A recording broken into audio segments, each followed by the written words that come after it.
Good afternoon, campers of Chaverimboyz and all the others who are joining us. Today is day 8 of the show and welcome aboard. Yesterday in the show, I wanted to tell you a story about the Kaisel, notes in the Kaisel, and we didn't get around to it. So I want to start off by sharing that story before we move on to other parts of the program. So this story is actually a song by Jonathan Schwartz. He has tapes in Yiddish, and he has a song about this story. And I met him once in a store, and I verified this story with him, that the story is true. And on this song, he sings it about Meron, not about the Kaisel. And when I met him, he told me, no, the story happened by the Kaisel. He switched it in the song to Meron to accommodate particular, groups that maybe wouldn't appreciate that the story happened by the Kaisel. But this story is a true story, and it happened by the Kaisel, and it's an amazing story. So the story goes that there was in Eretz Yisrael a teenager who had lost his mother. He was a Yosem from his mother, and he was growing up with his father. And when he was a bocher, 15, 16, he started, unfortunately, hanging out with the wrong crowd, and one thing led to the next, and by the time he was 17, 18, he really wasn't in, Ruchniistic in a good place. And at some point when he was 18, when he was legally an adult, he told his father, he said, hey, I want to travel to India, to see the world. And a lot of non-from Israelis, they go to India on trips because, the countryside there is just kind of like, there's a lot of hiking to do. And his father said to him, India, what are you going to do in India? The kosher food, what's going on? And he said, Father, you have to understand, it's just kosher food is that, it's tefillin, that's not minyan, that's not, I'm done. It's not for me. And he left off to India.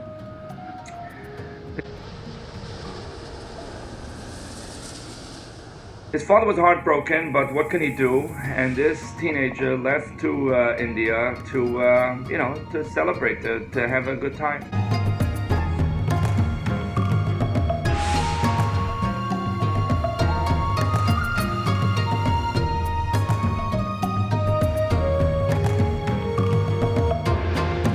And he was there for some time, months to, weeks turned into months. It was fun, and he was with all his friends, and everyone having a good time. But then his friends abandoned him, and he found himself, without money, and he was kind of working day jobs just to survive. So one day, he's walking down the streets of Mumbai, the capital of India, and he meets a friend of his father, a businessman who has come to Mumbai on business. And he walks over to him, and he says, oh, Yankel, Shalom Aleichem, how are you? Yankel looks at him, the guy's with long hair, no yarmulke, ripped jeans, and he's like, who are you? And he says, I'm, Moshe, don't you remember Moshe? My father is such and such. And he looks at him, he says, yeah, oh my gosh, I don't recognize you. Oh, how are you? What are you doing? And he says, oh, please, you gotta help me. He says, I'm stuck here in India, I don't have money, I'm barely managing with day jobs. I want to go back to Yisrael. I want to go back to my father. I want to go back to being an Erlachid. This is a terrible life that I'm here. Please help me. And this businessman looks at him, and he doesn't know what to say.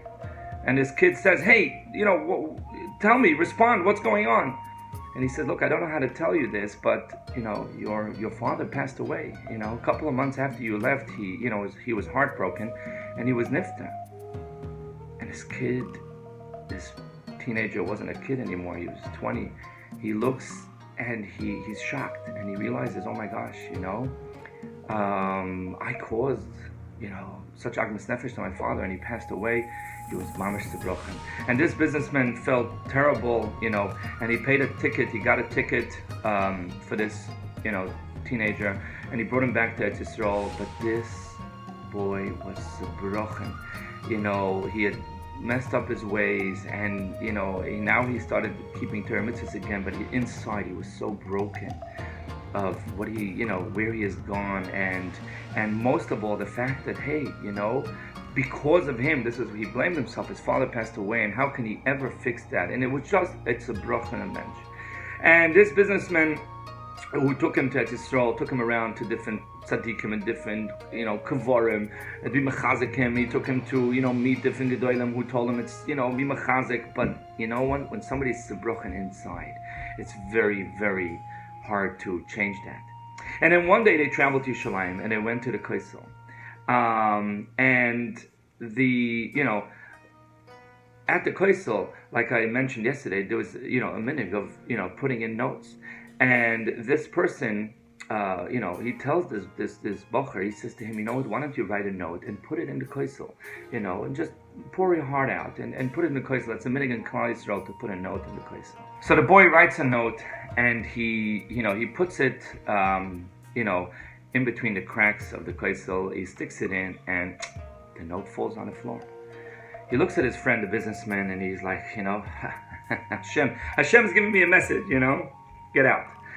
And his friend says to him, no, come on, there's a lot of notes, it falls. So he picks up the note and he pushes it in again, and pop, it falls down. This bocher looks at this businessman and he said, look, I get the message. You see, this is what I'm telling you. I messed up. I am so messed up. I can't fix this. And it's, this businessman who took so good care of him said to him, look, come on. There's millions of notes here. It's full. Take a place where it's a little bit empty-ish and stick it in. So he goes over to a place where, it's like a deeper in the wall a little bit, and he sticks it in tight. Because, he hopes this time it doesn't fall. Because if it falls the third time, he's not going to pick it up. And he pushes in his note, and it stays. But in his pushing, he knocks out another note. So he felt bad. He knocked out somebody else's note. That's not fair. So he bends down to pick it up. And the note was a little bit open. And he looks at the note, and he recognizes it's his father's handwriting. He freezes. He can't believe it. He opens up the note. It was a very short note. It's a note that his father wrote just a few weeks before he was nifta. And it said over there, Ribono Shel Olam, I can feel that my time in this world is coming to an end. And I have a son somewhere in India who's velgering zach. He's not now in a good place, but I know that he will come back. Ribono Shel Olam, I ask you, when he comes back, let him know that he's welcomed back. And that was the note that this father had put in the Kaisel. And this is the note that this boy found when he pushed in his own note, and the note fell to the ground. This boy found this note from his father. And like I told you, I met the one who sings the song, Yenison Schwartz. He has a store, Toys to Discover.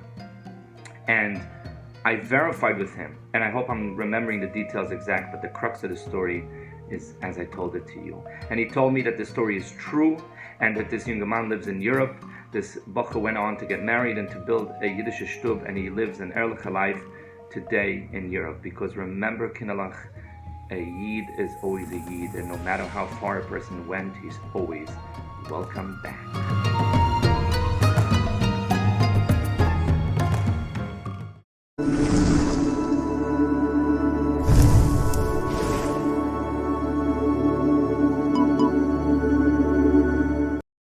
Okay, now let's move on to some more videos of boys sending in of stuff that they're doing while camping in. Take a look.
Now we're going to go to one of our favorite parts of the day. The story continued by Chaverimboyz from Kiev, Ukraine.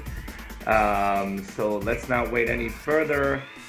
The story, part 2 of the second story by Chaverimboyz.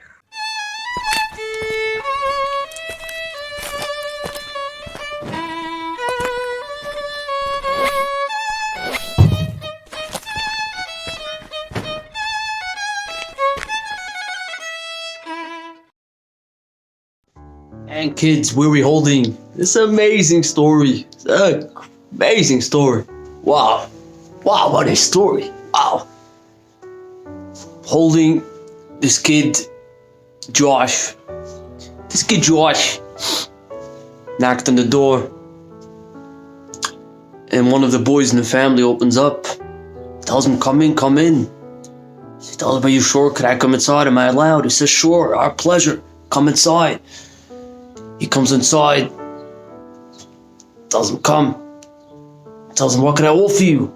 Piece of cake, coffee, tea, some food, nash. What do you want? Before we start talking, he was so shocked. He was so surprised by how nice they were. He didn't know. He's like, wow, thank you so much. He's like, but it's okay. I don't want to bother you too much. I just have a couple of questions. He says, okay, if you change your mind, you let us know. Meantime, they go to the dining room, sit down on the couch. And this boy tells him, okay, so how are you? I'm so proud, so happy to have you here. What's going on? He tells him, listen, I hope it's not going to offend you. I don't know how to ask you. But the last few weeks, I was peeking into your house. I don't know if it was nice or not to do that, but I just felt love coming out of your house. The singing, family time, the meal that you guys had together. What is this all about? And then the next morning, I see you guys going home with these things on your head, with this white thing with black stripes. What is this? What's going on? If you could just tell me this, would be amazing.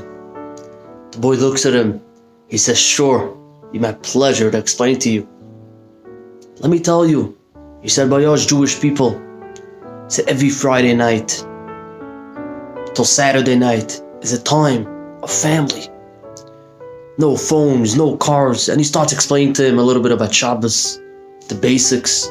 Tells him all over the world, Friday night, Shabbos morning, Saturday morning, there's meals. Then he goes on and explains to them the whole situation. What the singing is, the food that they eat, why they do it. This boy was in shock. He couldn't believe what he was hearing. He was like, wow. Every single week, no phones, no cars, no TV. What's going on? This boy was, yeah. We go, family, friends. It's time of rest. And this boy was just in shock. He couldn't believe it. He was like, wow. He said, how come? He tells this boy, I'm also Jewish. How come we don't have this? My father goes to the gym Saturday morning, comes home, watches some TV, we eat a little bit, and that's it. We're on our phones all day. Or we go to our friends. He says, the boy didn't really know the right words to tell him, but he says, listen, it's not too late. You could always join. He said, how about this Friday night? Come with your family. So he says, I could ask my father, but I don't know if I want to come, but maybe I'll come. He said, if it's okay with your mother and your father, I'll come for the meal Friday night. I would love to experience it. It looks so beautiful. And he tells him, I'll ask my parents. He wanted to ask his parents. His parents said, sure, the pleasure. Tell him to come Friday night, Shabbos morning, to experience a Shabbos meal. The experience of Shabbos. Meanwhile, this boy went home. He went to bed and he was thinking the whole time, wow, this sounds so fascinating. This sounds so beautiful. I also want to be part of this. I want to be part of this group of Jewish people. Now, this boy knew zero about Yiddishkeit. Didn't know anything. Not Aleph Beis, not Shabbos, not Pesach, not nothing. All he knows that he's Jewish. And here he is, he has a Jewish neighbor.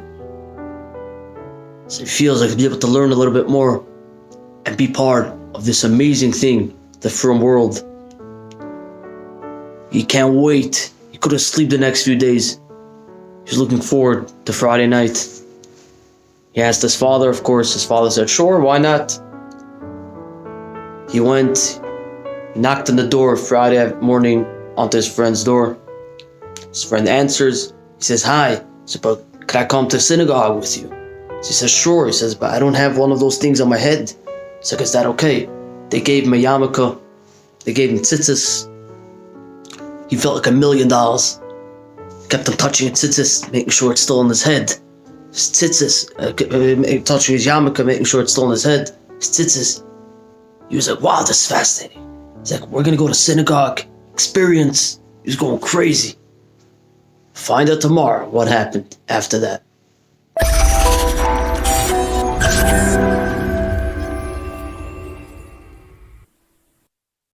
Thank you very much, Chaverimboyz, and keep those stories coming. The children love it. I love it. It's great.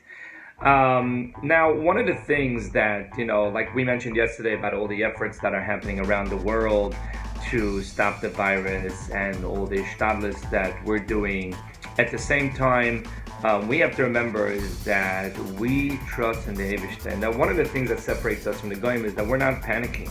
We have to be careful.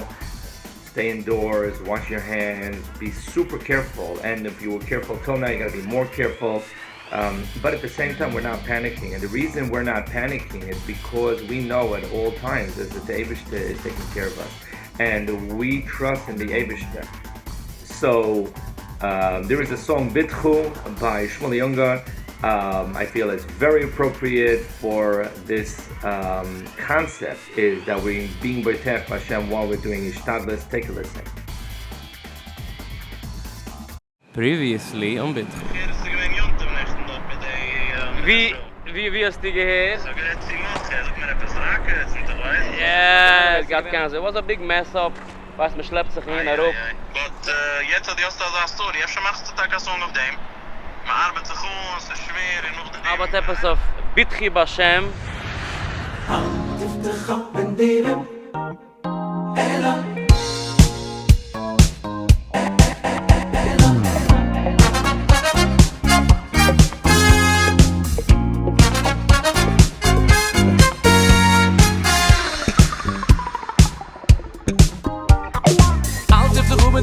Wenn Odom she'en loy, ein loy, she'en loy, ein loy, ein loy se shuo. Alt if the Chuba di wenn Odom she'en loy, ein loy, ein loy, ein loy, ein loy se shuo. Alt if the Chuba di wenn Odom she'en loy, ein loy, she'en loy, ein loy, ein loy se shuo. Alt if the Chuba di wenn Odom she'en loy, ein loy, ein loy, ein loy. Seshuo, Eloi, Eloi, Seshuo. Bitchu Hashem, yo, yo, yo, yo. Bitchu Hashem, non in Hashem. Bitchu Hashem, yo, yo, yo, yo. Bali hofnot zidir Hashem. Bitchu Hashem, yo, yo, yo, yo. Bitchu Hashem, non in Hashem.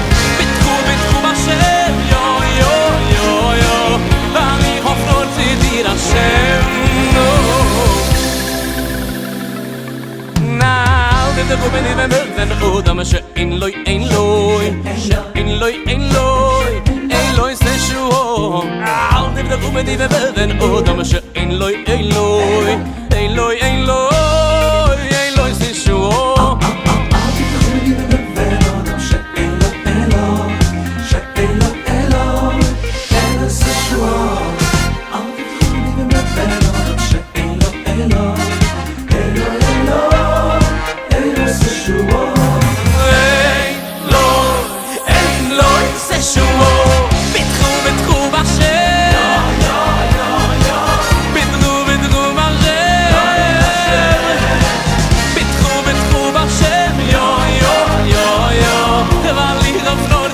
Hashem.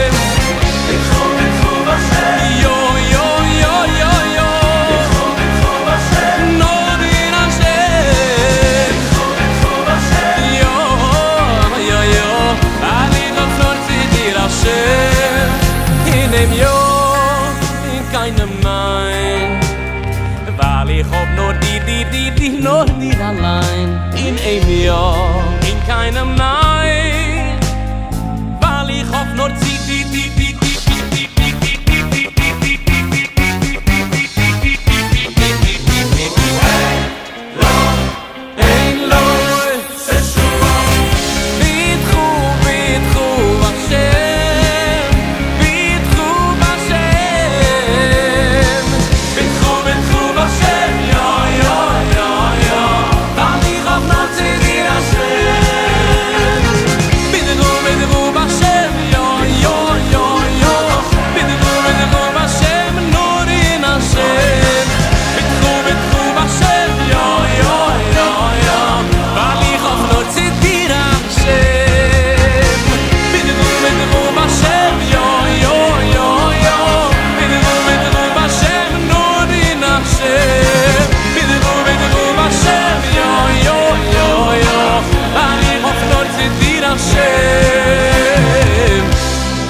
Nice.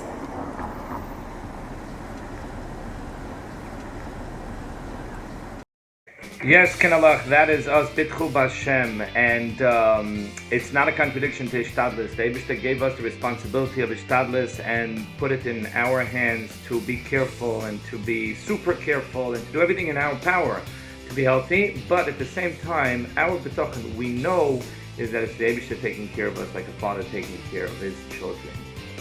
So right now we're going to move on to the live part of the show. But right before we do that, I want to remind you of the contest.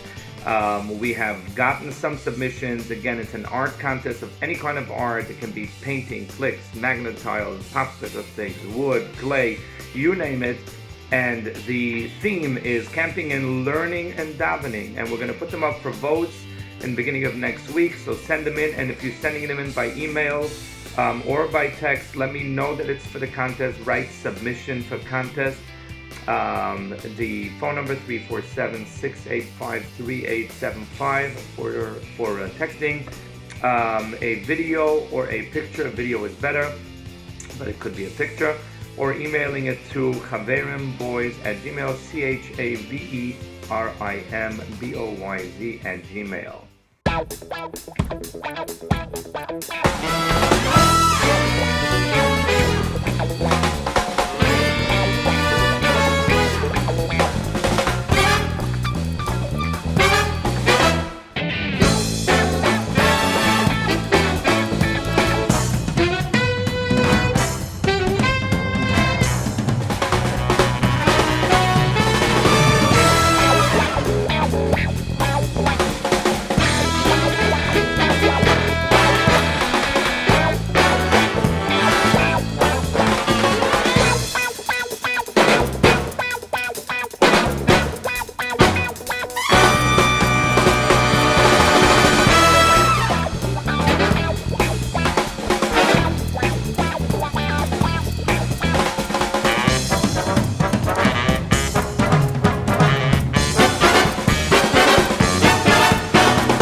So yes, boys, the competition is on. Send in those submissions. And now let's move on to the live part of the show. I ask the questions, you give the answers for your chance to win prizes.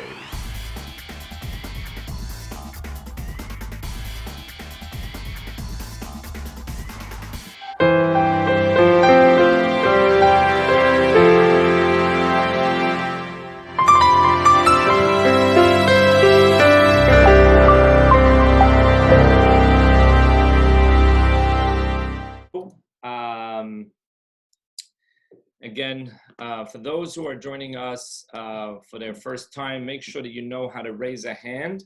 That is done either by, whoops, sorry about that.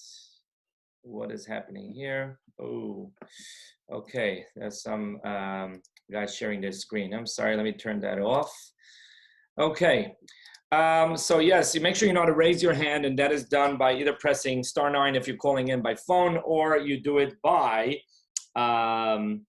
pressing the button on the bottom of your screen where it says raise hand.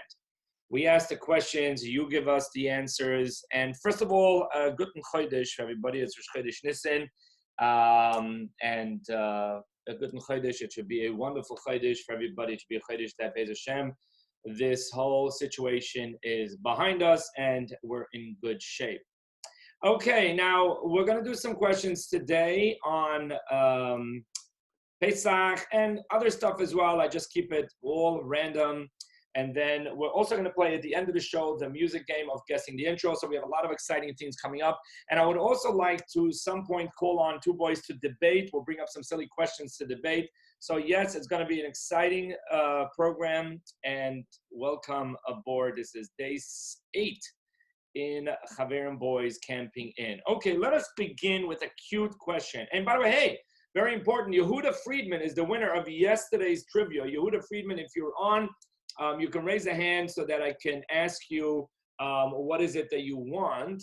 So Yehuda Friedman, if you're on, please raise a hand so I can find you easily and then call on you. But if you're not on, it's not a problem. You can let us know at a different time which store do you want to have thing. Okay, wait, I see the Yehuda. Is that Yehuda Friedman? Let's see if that is Yehuda Friedman. Yehuda, is that you? Yeah. Oh, okay, Yehuda Friedman. So yes, thank you. You're in outer space. That's why it took us some time to, to get you. So, where would you like your gift certificate to? We can have Eichler's or Toys for You. Eichlers.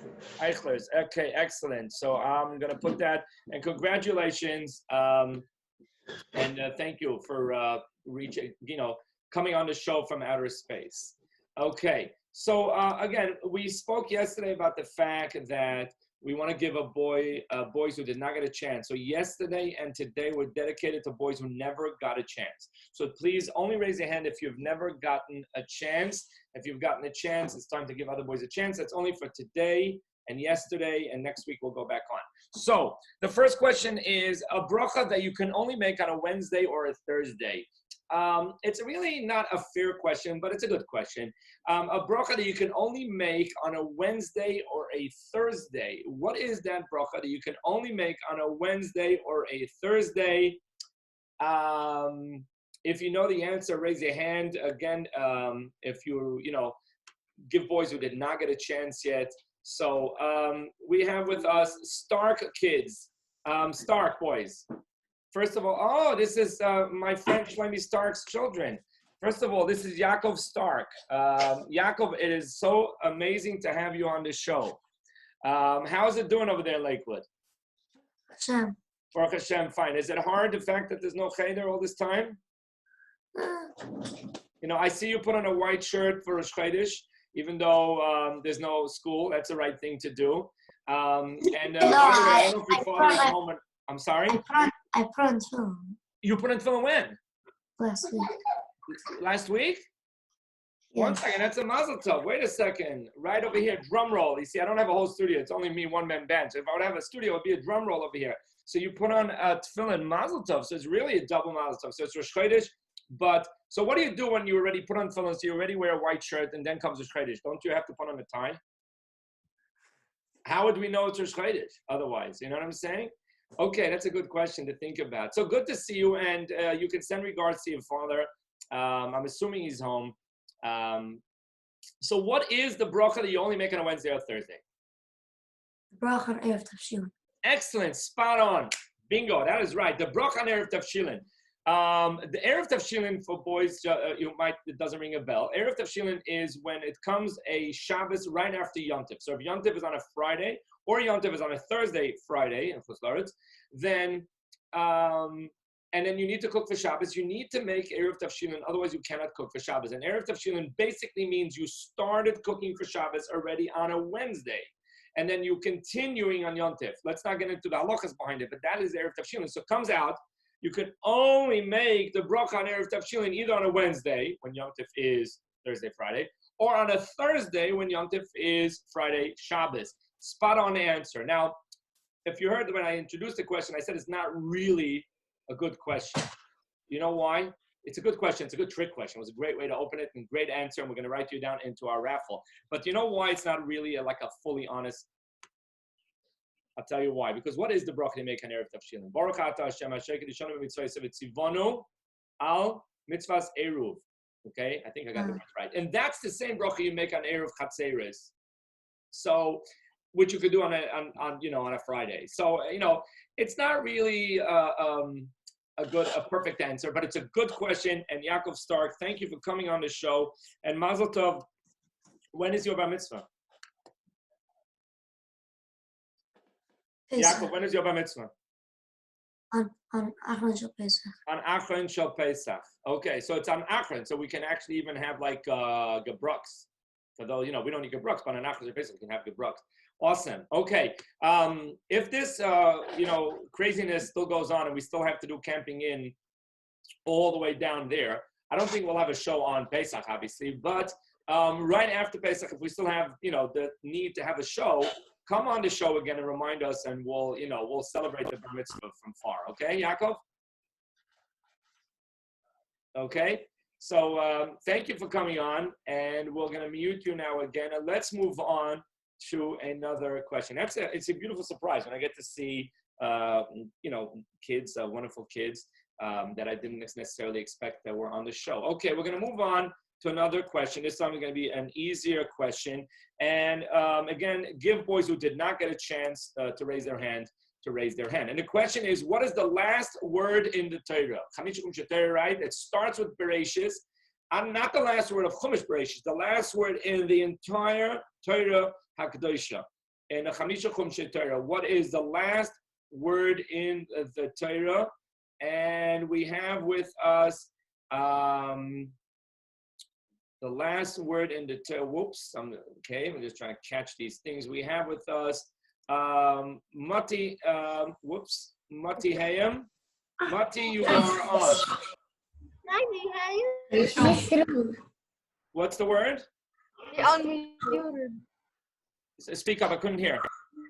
Yisrael, that is true. Le'enei kol Yisrael. That is the last word in the Torah, Yisrael. It starts with Bereshis and it ends with Yisrael. And if you look at Rashi, on the first Rashi in Bereshis, it says that Bereshis b'shvil Yisrael shenikru Reshis, that the Hashem created the world for Klai. So we are the reason there's the world. The reason that there's Chinese and that they are, England and Europe and Asia, the whole world, all the thing is for Klai Yisrael.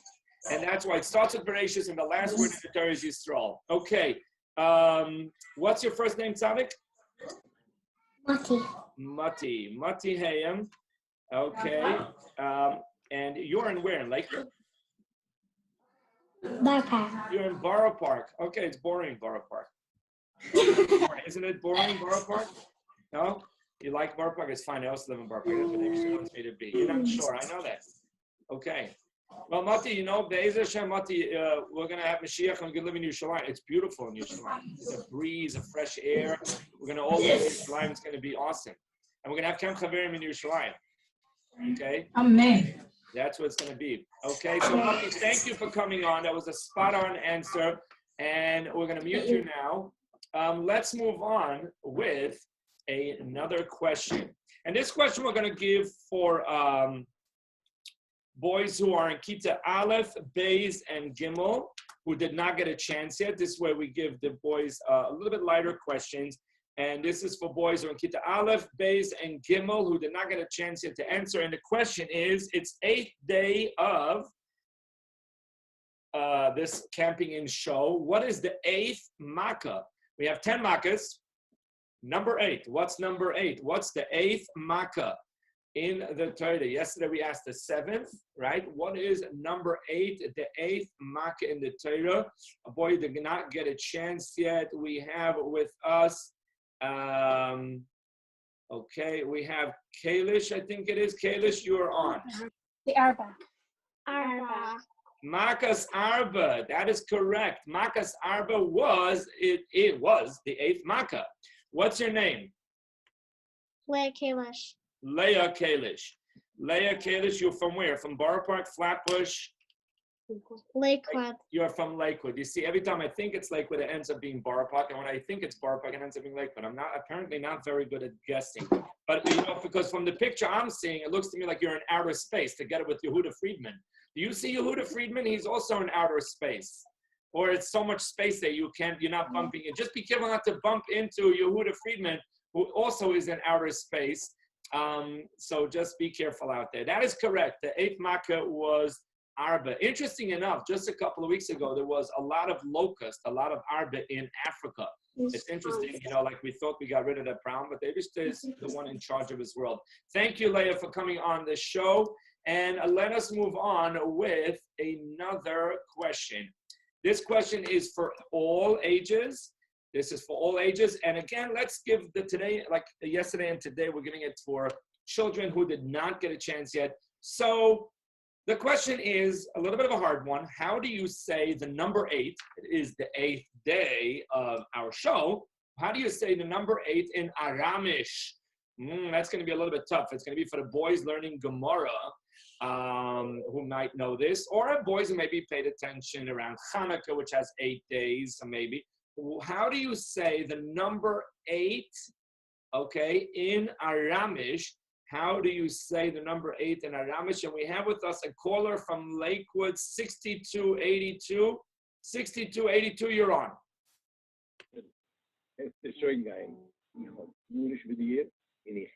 6282, Lakewood, last 4 digits, 6282, you're on.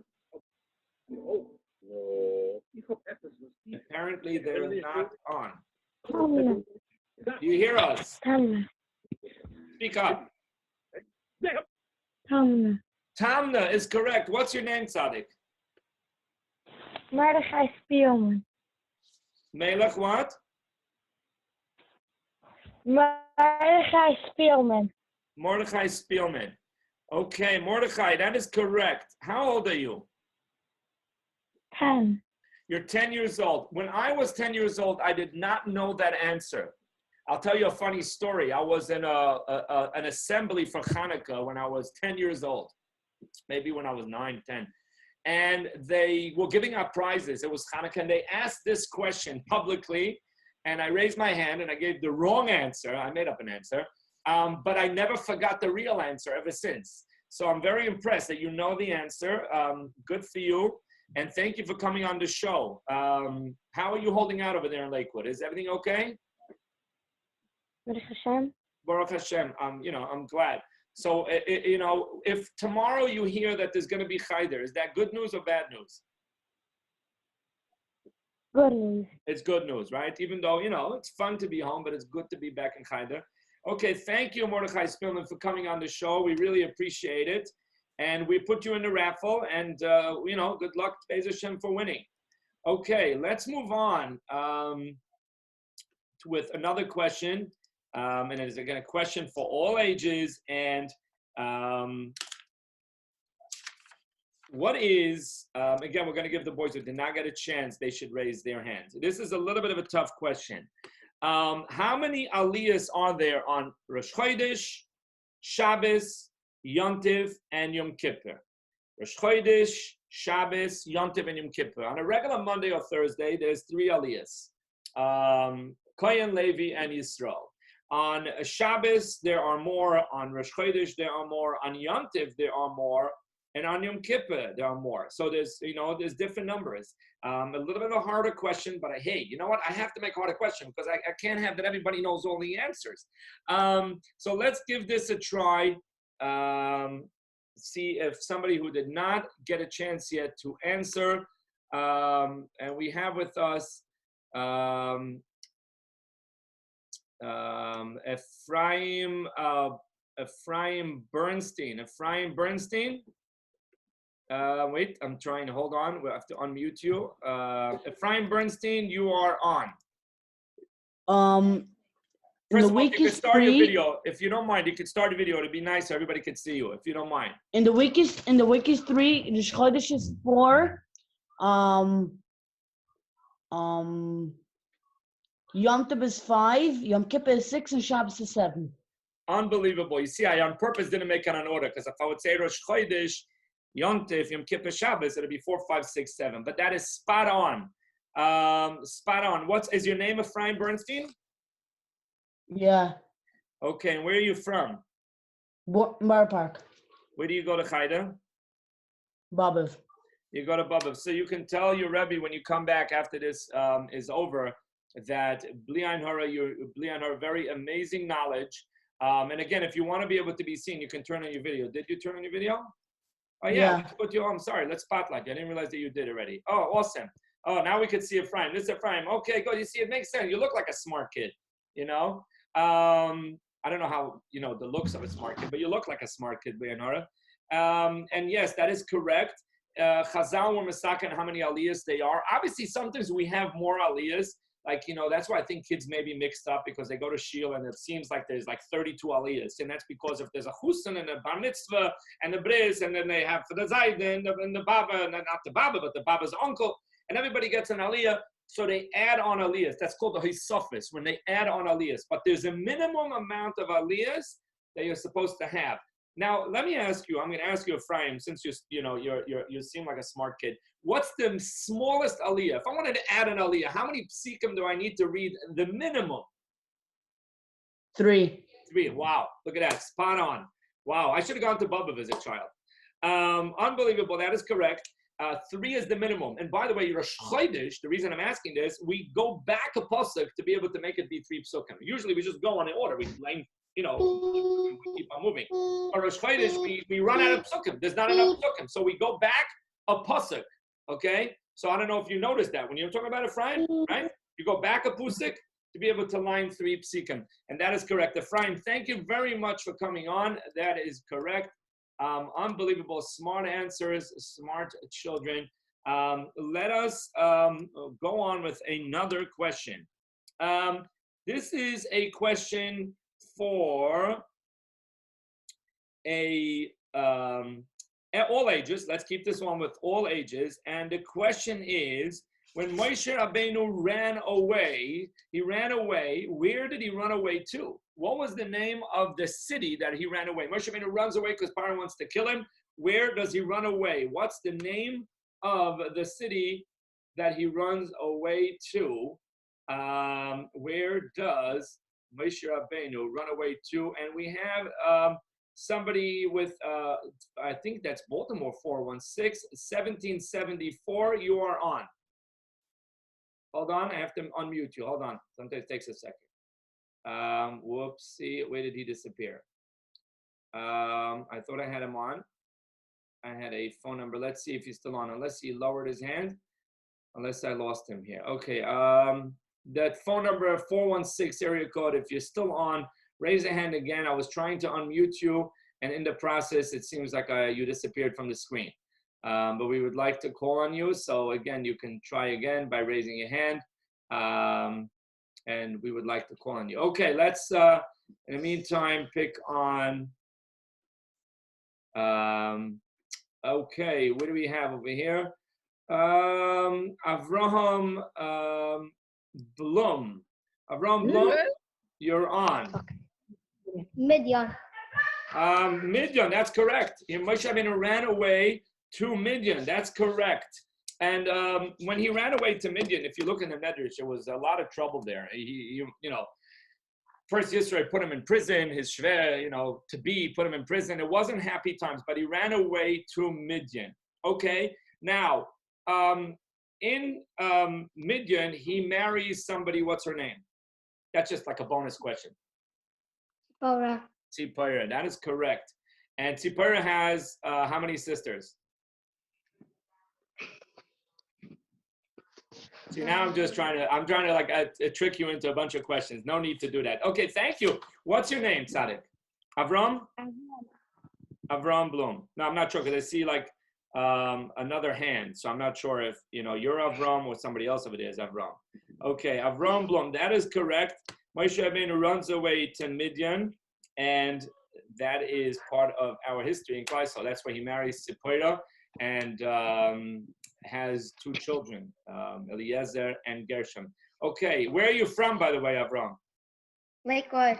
From Lakewood? Okie dokie. So enjoy every minute of this time off to grow and to shtig, because Be'ez Hashem, the Rebbe is going to send us back to school at some point. And then we're going to sit and talk for the first 2 weeks in school about what we did during the time off. And it's going to be like, I don't know if it happens in your class, but like after everybody comes back from the day after Pesach and they have stories to tell of how late the Seder went. You know what I'm talking about? Like a kid comes and says, we finished the Seder at 2 in the morning. And another kid said, what are you talking about? 2? We went till 3. Another boy said, we went till 4. Another boy said, we went till 7. Another boy says, we're still in the middle of the Seder. So that's what's going to happen. Everybody's going to come back to school and they're going to have these stories of just like what they did. One boy's going to say, oh, we did this, we did that. So yes, you'll be able to say you got the answer right. Thank you very much, Avram, for coming on. We entered your name into our raffle. Let's move on to another question. Okay. We're going to start with another question over here. And this question is again for all ages. You know what? Not all ages. Cancel that. Sorry. Let's give a Kita Aleph, Beis, and Gimel boys a chance. We only gave them one question today. A question for Kita Aleph, Beis, and Gimel boys. What is the name of the first Yiddish Kohenig? The first king, the first Jewish king, the first Yiddish king. What was his name? What was the name of the first Yiddish king? If you're in Kita Aleph, Beis, or Gimel, tell me what is the name of the first Yiddish king. And we have with us, whoops, I'm waiting for all the things to settle because otherwise it's hard for me to grab it and to pick a name. Okay, we have with us Rosenfeld. Rosenfeld, you are on. Rosenfeld, what's the name? David HaMelech. No, David HaMelech is not the first. David HaMelech is the second. What's the name of the first Yiddish Kohenig? Which one? Sholem. That's right.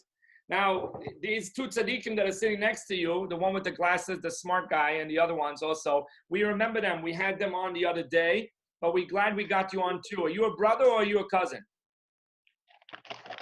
Now you're being blocked. All we see is a star. Who? Yeah, you. Who? You're a He's brother. a brother. What is Brothers. Everyone is brothers. Everyone is brothers. So why is he not matching? What went wrong with the matching? The other day when you got on to answer. So it's in pairs. I didn't get that. That explains it. Okay, so it's 2 and 2 pair. I got it. Okay. And then you got to make your payas into two little ones over here. And then you really be matching. Okay, awesome. So now, Baruch Hashem, we already had 2 of you come on the show. That's beautiful. What's your first name, Tzaddik? Mati. Mati. Okay, Mati Rosenfeld. Okay, thank you for coming on the show, and we really appreciate it. Okay. We have, let's move on to another question. We're running out of time. How does this always happen? Time flies when we're having fun. Well, I'm having fun, that's why. Okay. The next question is Shlomo HaMelech. Okay, Shlomo HaMelech. What is the mother of Shlomo HaMelech? What's her name? This is a question for anybody. Please only raise a hand if you didn't get a chance yet. The mother of Shlomo HaMelech. What is her name? The mother of Shlomo HaMelech. What is her name? If you know the name of the mother of Shlomo HaMelech, tell us what is the name. And we have back with us the 416 number. I promised him I'll call him back on. Okay, how are you? You're on. Where are you from, Tzaddik? We're on the screen. You're on the screen? Like Freeman, Toronto. Friedman, Toronto. So why do you have a phone? Because my brother turned on the phone. So now, oh, wow, okay. Now, we have, Baruch Hashem, opportunity to see some of the Friedmans, but not everybody got a chance to answer. So who's answering the question today? Who's the one answering? Everybody. Well, you got to pick somebody who didn't get a chance yet, because we're trying to do it today and yesterday for the boys who didn't get a chance. So what's the name? First of all, pick one guy who's going to answer and tell us what's the name of the mother of Shlomo HaMelech.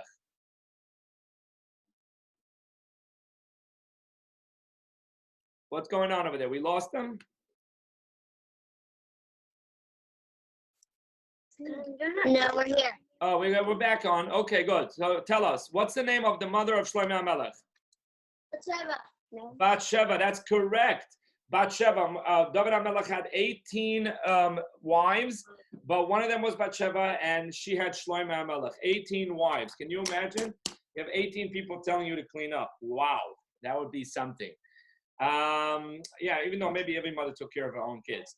But so who am I putting down into the raffle? Everybody. We can't pick everybody because we're putting in only we're putting in those who didn't get a chance yet. So let's pick a person from the Toronto group over there. Who? Which Friedman are we putting on? You know what? I'm going to simply write Toronto Friedman, and if you win, you can, I can make an ice cream party for the family. Okay? Thank you for coming on. Okay, let us move on over here. See, that's what 416. Why did I think that was Baltimore? See, apparently that's another thing that I don't know, is I don't know area codes very well. Okay, we started a couple minutes late, so let's move on a couple minutes into past 4 o'clock to get some more questions going. And we're gonna lower all hands again and move on with another question, and that is, what is the neighboring country to Mitzrayim? The question to all ages, the neighboring country to Mitzrayim. Mitzrayim has one side of the border is Eretz Yisrael, and the other side of the border is, it's somewhere else.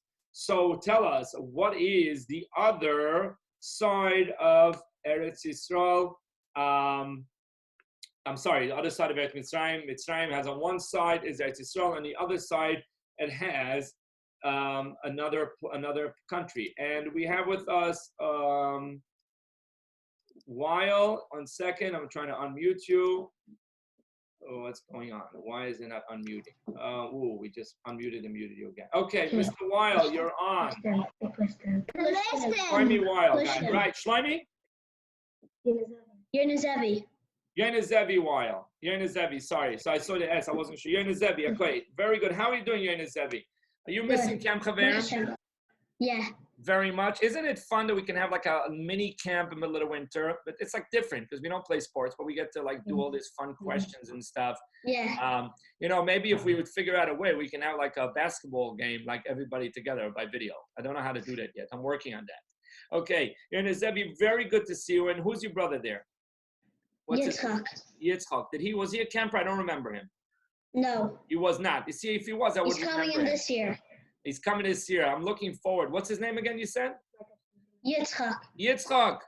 I can't wait to have you in Camp Chaverim. Okay? It's going to be very exciting, Yitzchak. So, Yenezevi, talk to me. Tell me, what's the name of the land next to Mitzrayim? Plishtim. Plishtim. That's on one side. Good. Plishtim. And what's on the other side? That's correct. I didn't even think about Plishtim. Correct. Plishtim is. You know the name of the country on the other side? I'm going to enter you into the raffle anyway, so don't feel pressured. Midian. Okay, Midian. I don't know if Midian touches. Mitzrayim. I'm not so sure. I have to check that up. I might be wrong. Goshen. No, Goshen is in Mitzrayim. Goshen is in Mitzrayim. Okay, so here's the deal. You got the first answer right, the answer of Plishtim. I didn't even think about Plishtim. But I'm going to give another boy a chance. So let me write you down. You're in a Zevi Weil. And we'll see if another boy can come up with the answer of which other country is on the other side of Mitzrayim. And the reason that I'm asking is because there's a lot of stuff that happened with that country, especially during the Makkahs. So thank you for coming on here, Nizevi. And Yitzchak, you do tricks over there with your lips. We'll maybe put you on stage. You can do some tricks.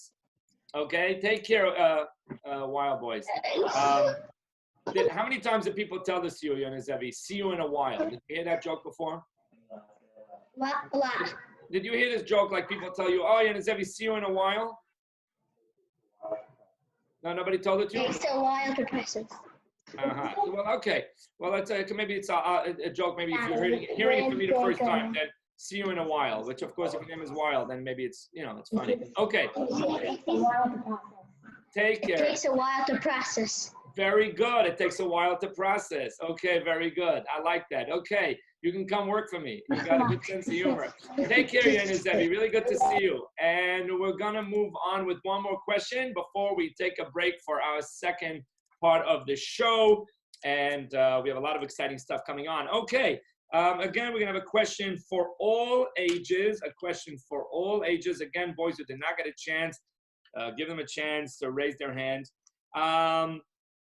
And the question is as follows: what is the name of Rachel and Leah's grandfather? Rachel and Leah's grandfather, their father's father. What's the name of Rachel and Leah's grandfather, their father's father? If you know the answer, now is the time to raise your hand. And there we go. We have with us Reich. Reich, you're on. 1 second. Hold on. We lost him. Where did he go? Whoops. Are you still? Can you hear Reich? Are you on? Yeah. Okay. I don't know why. Could you put your video? Where are you?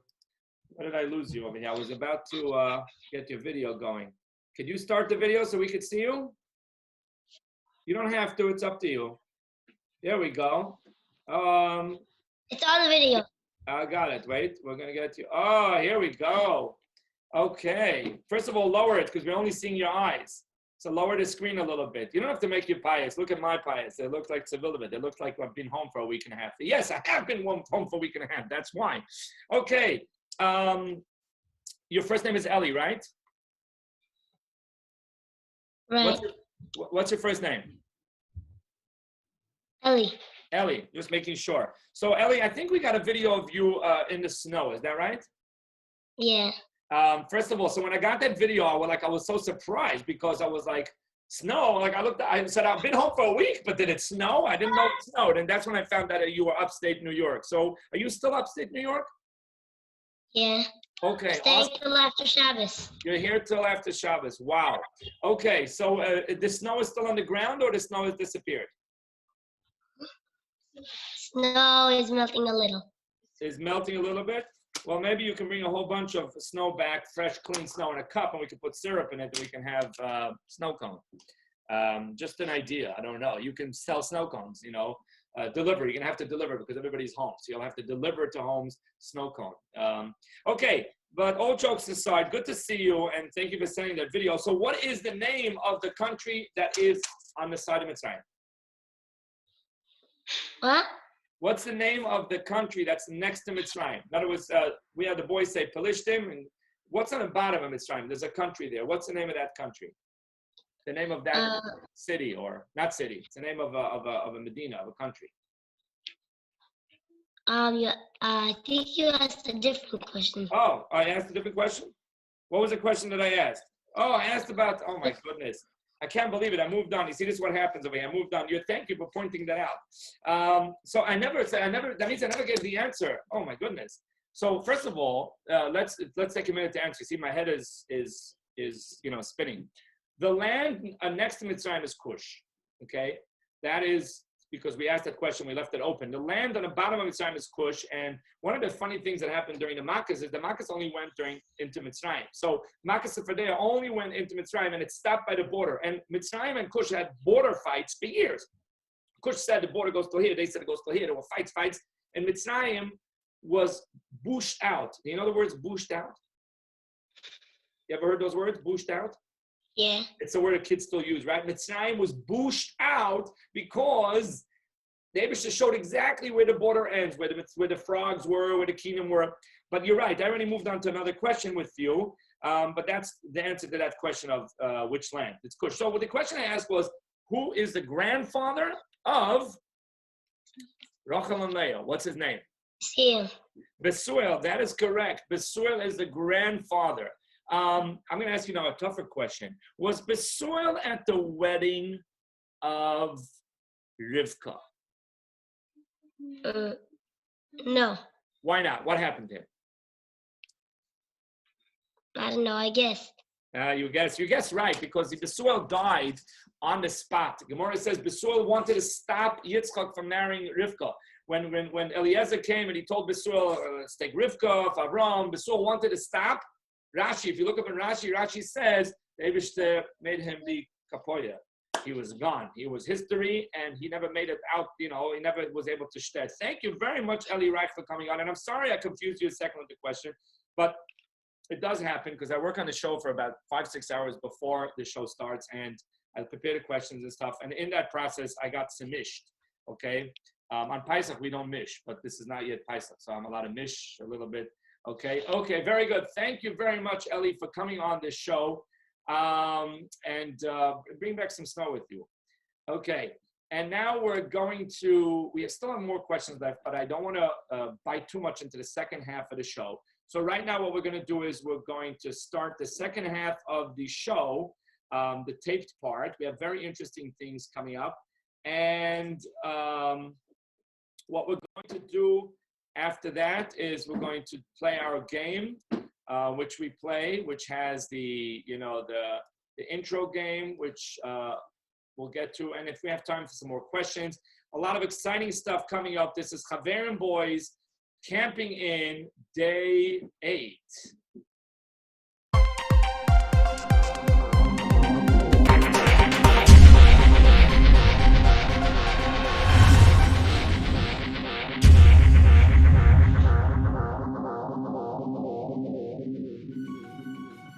Welcome to the second part of the show. This is Chaverimboyz Camping In, and it's Day 8. With a lot of time being home, so we have more time for fun activities as well as, of course, helping our parents. Thank you for all the boys who sent in of doing pancakes and the pudding cups. Today I want to share one small activity that you can do on your own with modeling clay, and then another family activity that should be loads and loads of fun. So take a look, and if you end up doing the activity, send us pictures and videos, and we would love to know how it went.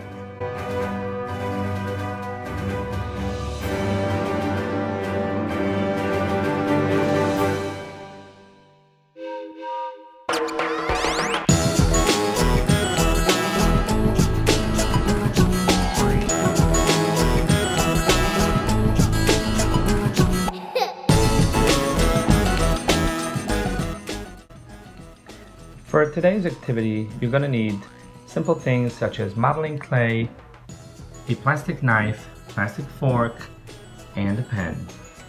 Just to make it clear, modeling clay is not the same as Play-Doh.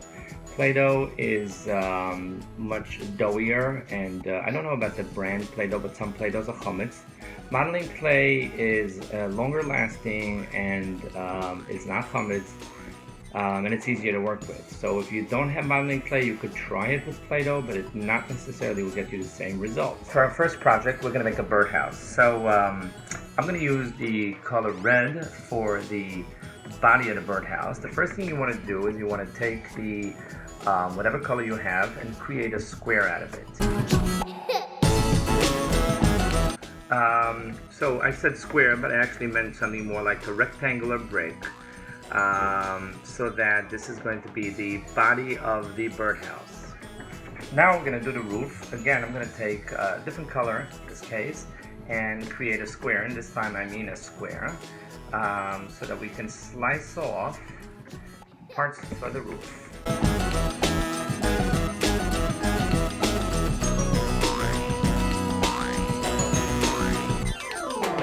So now that I have this square, I'm going to take a knife. I'm using a metal knife just because it gives me even slices. You can use a plastic knife or have an adult cut it for you. And you want to slice out of this 2 nice and thin slices. Not too thick and not too thin. So now we got 2 slices that are going to serve as the roof of the birdhouse. We got the birdhouse and we got the roof. Put it up and give it a pinch at the top so that it stays together. Keep it nice and straight, don't squeeze it too much. And press it at the parts where it meets the birdhouse. Modeling clay is naturally sticky, so it shouldn't have a problem sticking. So lay it on its side and take the back of a pen and go straight through the middle and just push through. Don't be afraid of pressing, and go and create a nice hole through and through. Now you have a birdhouse with a roof, but of course we need birds. Now making birds is very easy. Let's put the birdhouse on the side and let's make some birds. What I want to do is I want to slice off a piece and I want to round it up into a ball. Here we got a little ball, okay? And then we make another ball that's a lot smaller than that. That's going to be the head. So we have one ball, and right on top of that we have another small ball. We're going to put it on top. So far it's like this: one big bally, one small bally. Now take it apart again. Now that you could see what the head is, what the belly is, and you know that you're comfortable with those sizes, okay, give the belly a squeeze a little bit so that it's not so round. You want it now to look a little bit flatter. See, it's not any more round, it's a little bit flatter, and squeeze. And then we put the head back on. Give the tail a pinch. Giving the tail a pinch. There we go. We got ourselves a little tail. Take another color, a stronger color. In my case, I'm going to take yellow and make teeny tiny little eyes. Don't make them too big, okay? Don't make them too small. Take the time to figure out what size it is and then gently press them on and put them on both sides of this cute little birdie. Now the birdie's got eyes, but he needs a beak. For the beak, you take again something from the same color, a little bit bigger than you made the eyes, and just imagine it being a triangular little something. Don't aim for perfection. Take a look. It's really nothing. I just made a little tiny piece of clay that looks like a triangle. And then very, very gently, I'm going to put that between the eyes as the beak of the bird. Now we got ourselves a little cute birdie. He's got eyes, he's got a beak, but he doesn't have feathers. What we're going to do is we're going to pinch on both sides, just like we pinched to get the tail. We're going to pinch so we get the feathers. Don't pinch too much, don't pinch too little.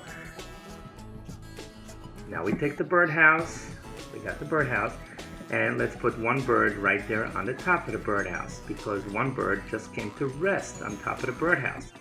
Okay, maybe we make another bird and put him inside the birdhouse.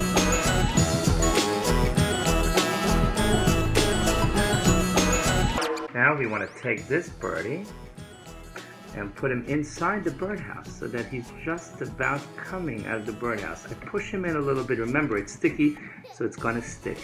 And now we have ourselves the birdhouse with the 2 little birds.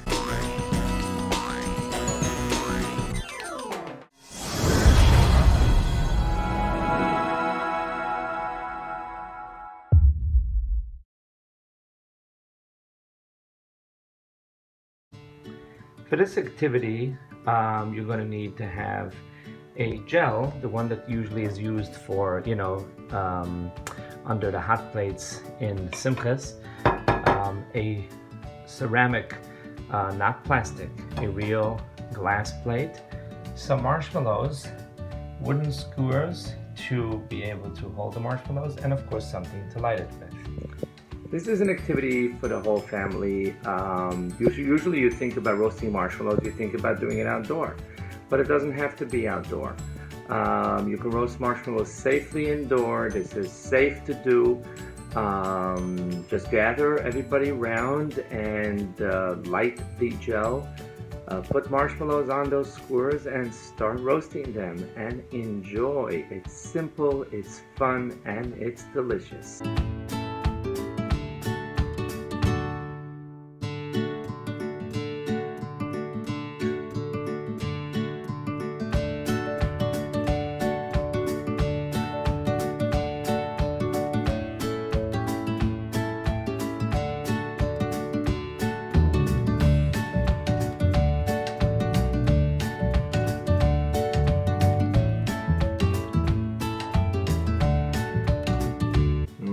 Delicious.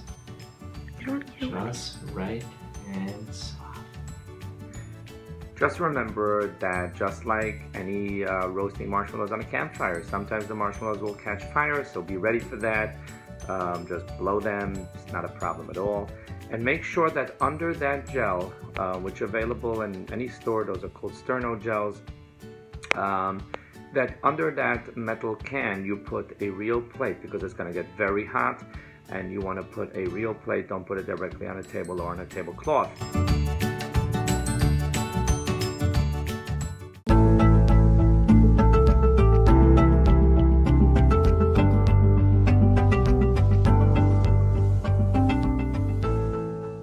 Well, we covered from Yehuda ben Taima's Maimer, from Have Az Kanome Kal Kanesher Rotzka Tzvi V'Gibur Kari. We covered the Nesher and we covered the Tzvi. And what I would like to touch on a little bit today is the Gibur Kari. And obviously when we think of a lion, we think about a Gibur. But what does Gibur mean according to Chazal? Chazal tell us in Pirkei Avos, Ezu a Gibur HaKodesh is Yitzroi. So Gibur doesn't only mean physical strength. Obviously we need to use physical strength with mitzvahs. It also means being strong in character, which means to say is that I am who I am and I don't change. I keep this part of me as a Yid and I never change. I'm not embarrassed by it.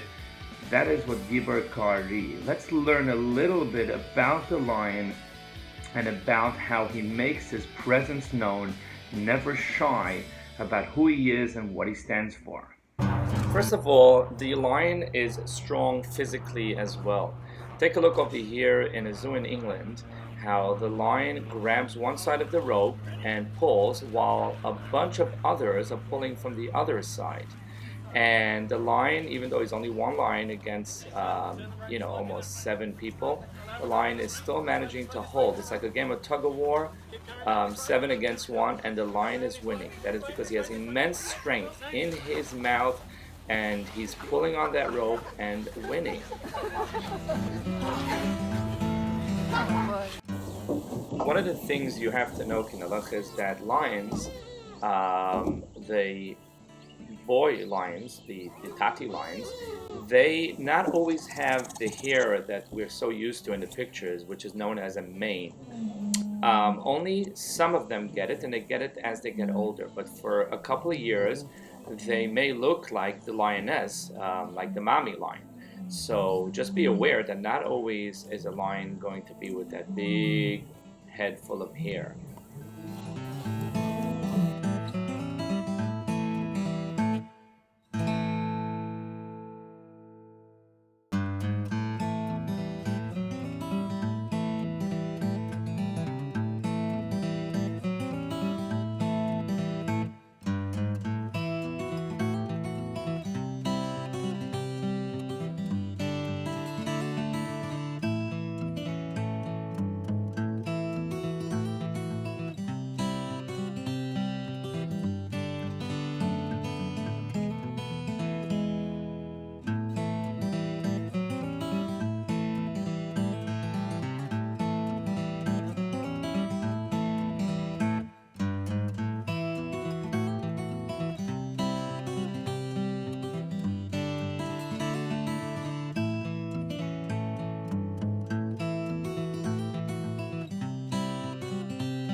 When lions have their territory, which is, a pride of lion, a bunch of lions, and somebody else comes to, enter it, they will put up a real fight.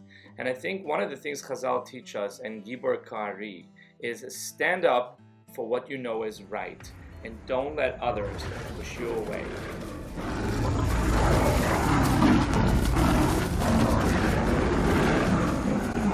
Obviously, in the animal world, they fight like animals. But the part that Chazal are teaching us is be a gibor. When there's something that is, right to do, that you hold on to, your minig, your halacha, your Yiddishkeit, the way you dress, whatever it is, just because somebody makes a comment or somebody comes and tries to push you around, stand up for what you know is right. That is gibor kari. These lions are defending their territory because in their animal mind, that is most important to them. But you, a Yiddish child, Yehuda ben Tema tells us, stand up for what you know is right.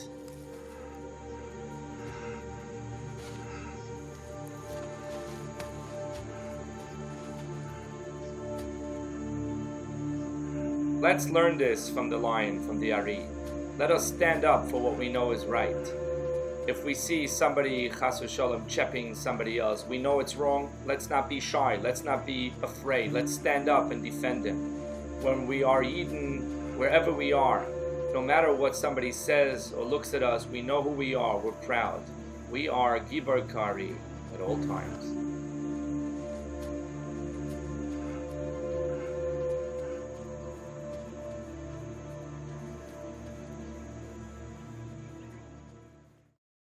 Let us now take a break with a beautiful song, Rachmana by Shmuley Ungar.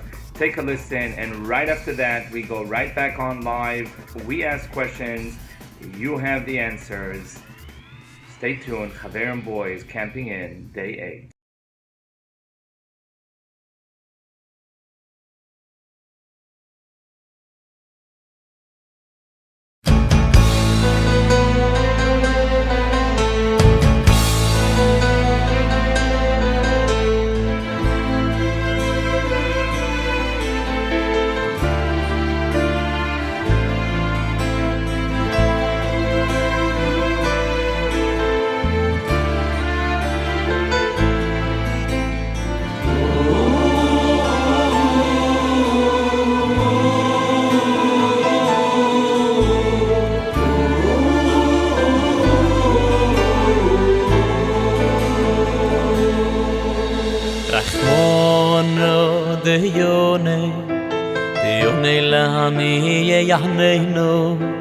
Rachmono de yone lisvire libo ameno Rachmono de yone lani yahneno Rachmono de yone lisvire libo ameno Rachmono de yone lani yahneno Rachmono de yone lisvire libo ameno Rachmono de yone lani yahneno Rachmono de yone lisvire libo ameno Ohoy Rachmono chus Rachmono beroy Rachmono, Rachmono, shehzi Rachmono, Rachmono, Rechmala Hashto bagolo Uvizman gorib Rachmono, chus Rachmono, beroy Rachmono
I didn't have a chance to explain, Rahmana, why I chose that song. But yesterday was in Kippur Cotton, and these words we said, the Rahmana Shazir, Rahmana Pereg, Rabbeinu Shalom take us out of Golas, Rabbeinu Shalom have Rahmanas on us.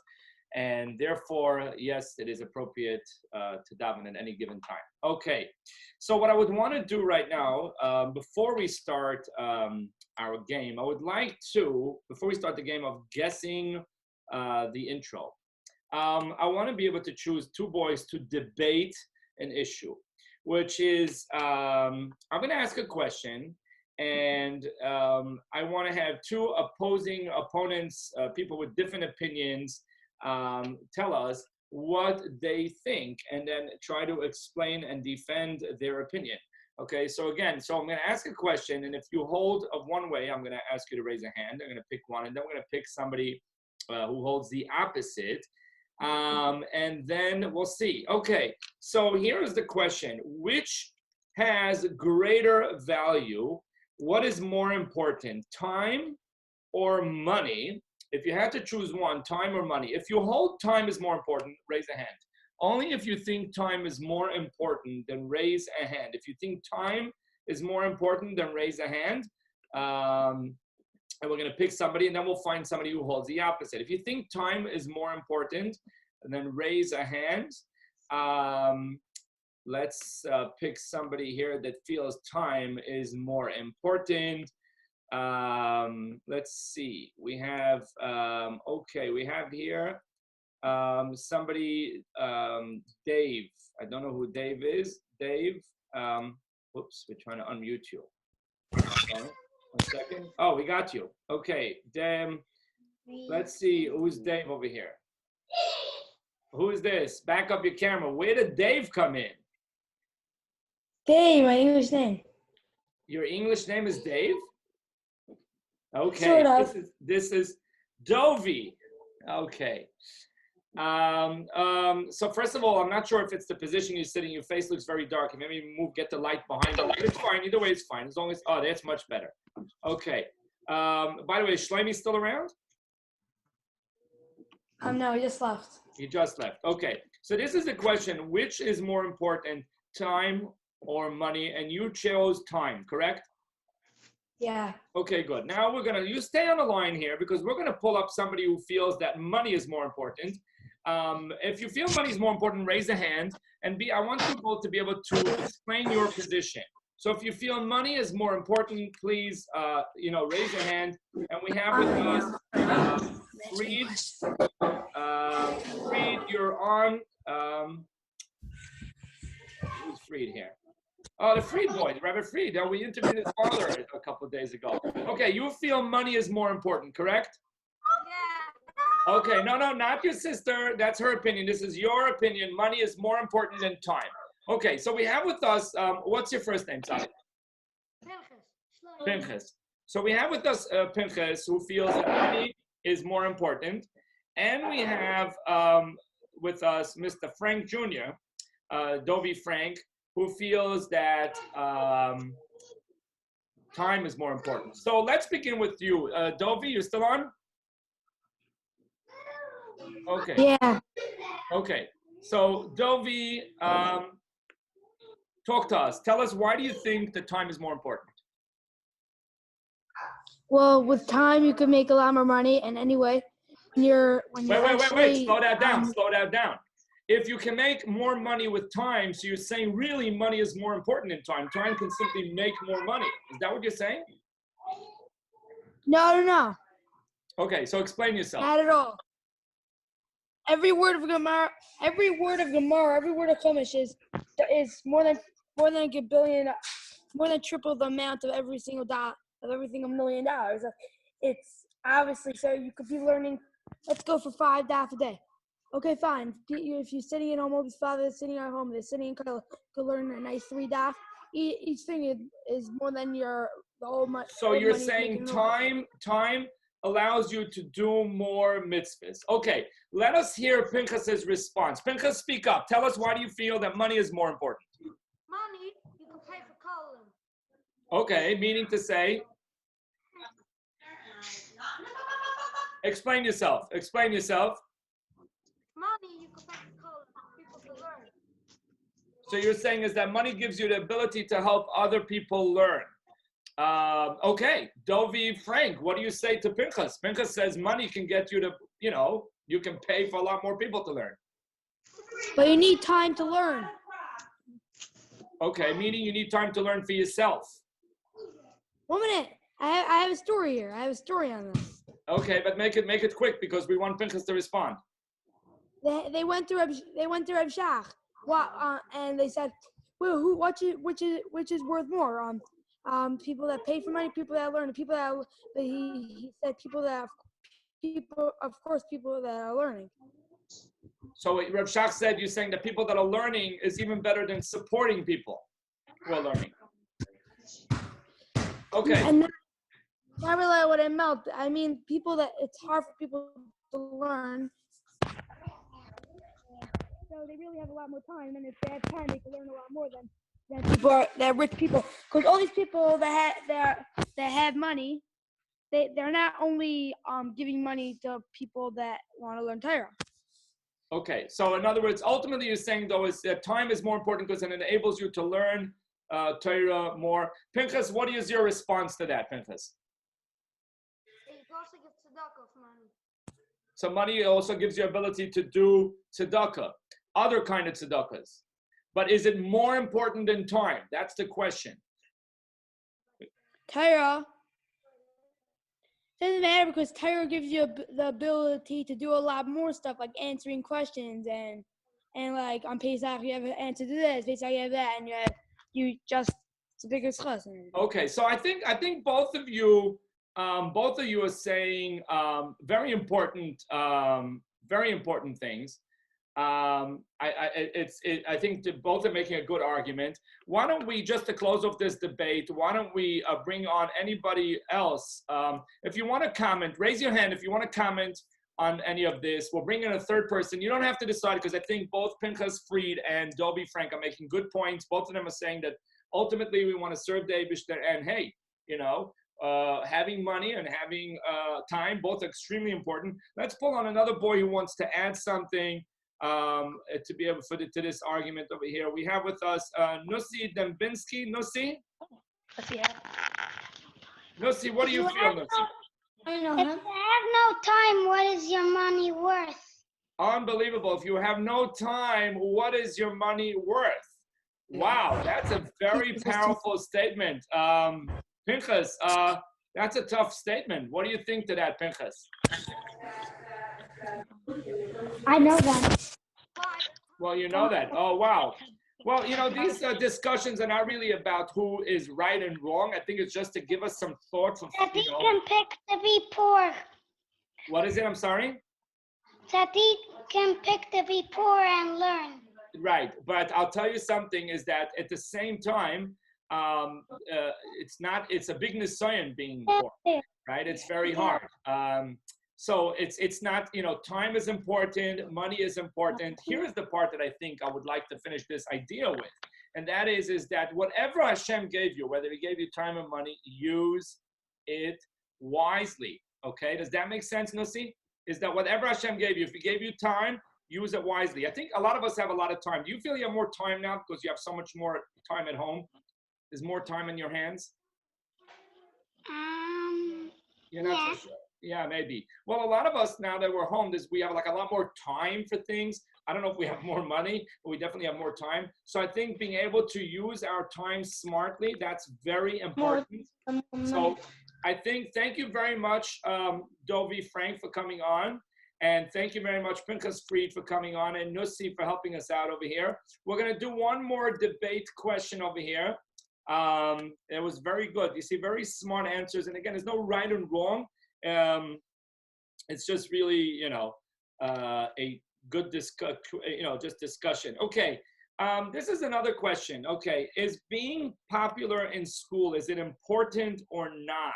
Does it matter? Is it important to be popular? If you think that it is popular, raise a hand. I want somebody who feels that it's important to be popular in Cheder or in school.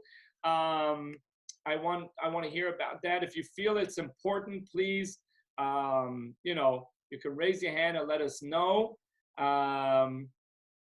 Let's see. We have with us. Where did we go? We got with us here. Let me just pick some. Wow, a lot of boys. Okay, if you feel it is important, we got Chaverimboyz rocks. Chaverimboyz rocks. You're on.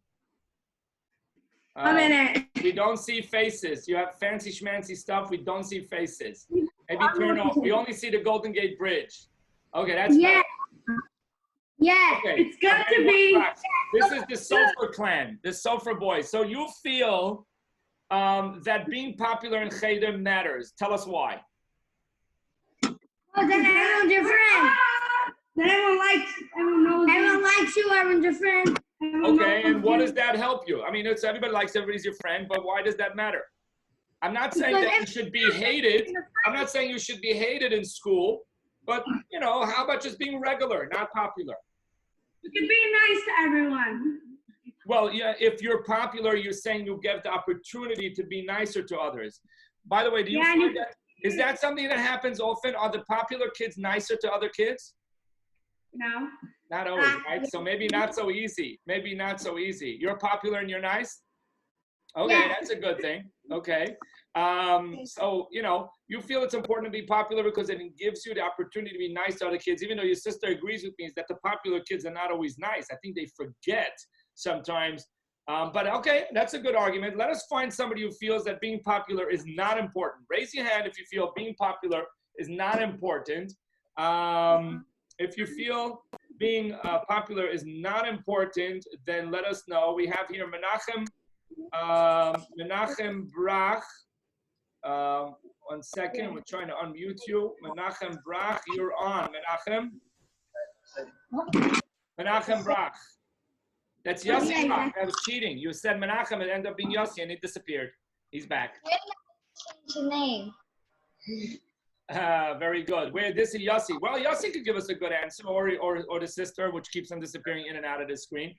So, yeah, maybe take off this special effect if you can, because we really can't see you. If you could take off this special background effect, because we're going to have a little bit of a discussion. If you could take away those Palm Beach. There we go. That's a lot better. The background now looks even a lot better. The chandelier in the background. Perfect. So, Yossi, and what's the sister's name? What's your name, Tadekas? What's your name? What's your name? Yes. Me? Yes, you have a name? Miriam. Miriam. Okay, so we have Miriam and Yossi Brach. You feel that being popular in school is not important. Tell us why. Because it makes you like a bully and like. So you feel that being popular, not only it's not important, it's even worse, you're saying, because it can make you into a bully. Do you feel that being popular automatically makes you a bully?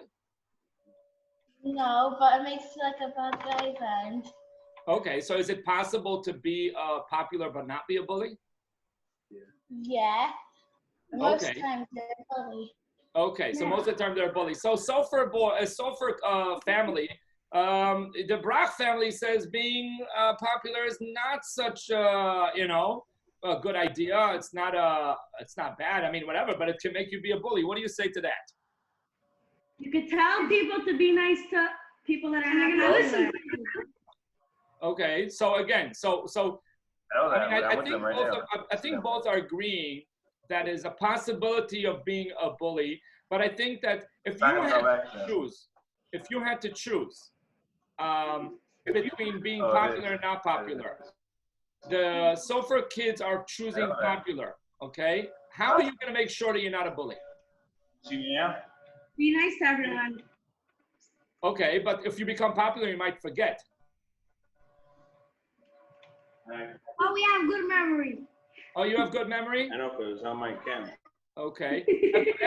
Have you ever had this challenge of being popular and being a bully? Oh. Huh? Have you ever had this challenge of like being popular and then being faced with the choice of being a bully or not? No. You haven't, so we don't know how that's going to go down. How about you, Miriam Brach? Did you ever have a situation where people who were popular were bullyish? Not to me, but to other people, yeah. So you've seen it. So you would choose not to be popular because you don't want to fall into that challenge of being a bully. Well, let us take on somebody else. If there's anybody who wants to comment on this, anybody who wants to comment, raise a hand, and we'll take one more comment before we start our game. So stay tuned over there, Brach and Sofer families, while we pull on another boy who would want to, or girl who would want to tell us something about that. We have with us Mati Zeiger. Mati Zeiger, you're on. Okay, what's going on? What do you think about this discussion about the bullying? That bullies, they act not nice. The popular people are usually bullies. Popular people are usually bullies. That's like a usual rule. So in other words, Popular you're people saying, are usually bullies. Wow. So here's my comment to the end. Thank you, by the way, for coming on. Here's my comment, okay? So for kids, I think that you're tasked with a challenge. Because I think what Miriam and Yossi Brach are saying and what the Zeiger kids are saying is that bullies many times are the popular kids. And I think that the Sofer kids are tasked now with a mission, and that is to be popular and look out for the not popular kids. Sofer kids, do you think you could do that? Okay? Yeah. Okay, good. So the Sofer kids are right now tasked with this mission of being popular and nice, making sure that they're not only they're not bullies, but they're going to look out for kids who are not so popular. And you know what? That would be amazing, because if the Sofer kids prove us wrong, then we have nothing to be afraid of being popular, okay? So, wow, thank you very much. I think this was a lot of great food for thought. Thank you very much, Sofer family, and thank you very much, the Zeiger family and the Brach family, for coming on. Thank you very much. Okay, we have only about 10, 12 minutes left, and I wanted to play the game where we guess the intro. So let us lower all hands, and right now what we're going to do is we're going to play an introduction to a song. We did this yesterday, and we're going to do an introduction to a song, and if you know what song it is, you tell us. If you get it right, we enter you into the raffle. So let us begin with something easy, okay? This one we haven't done yet, right? Okay, let's do this one over here. Take a listen to the following song, Introduction.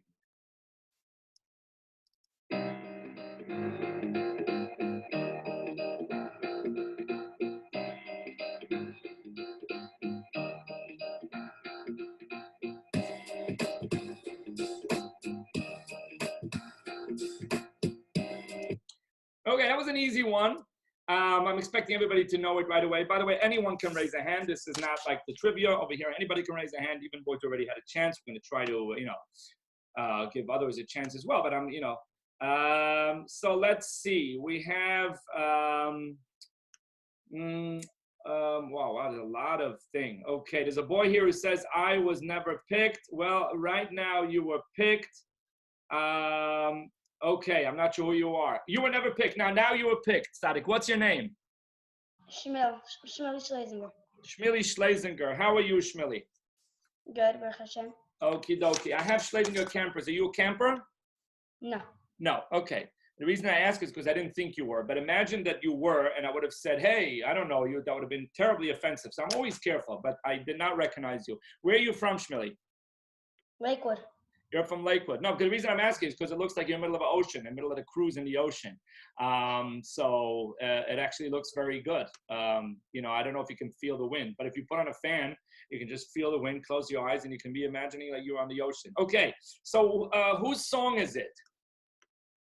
Mordechai Shapiro's. And what's the name of the song? Chai Mitzvah.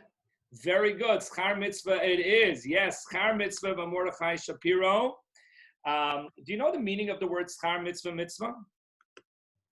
You get rewarded for every mitzvah.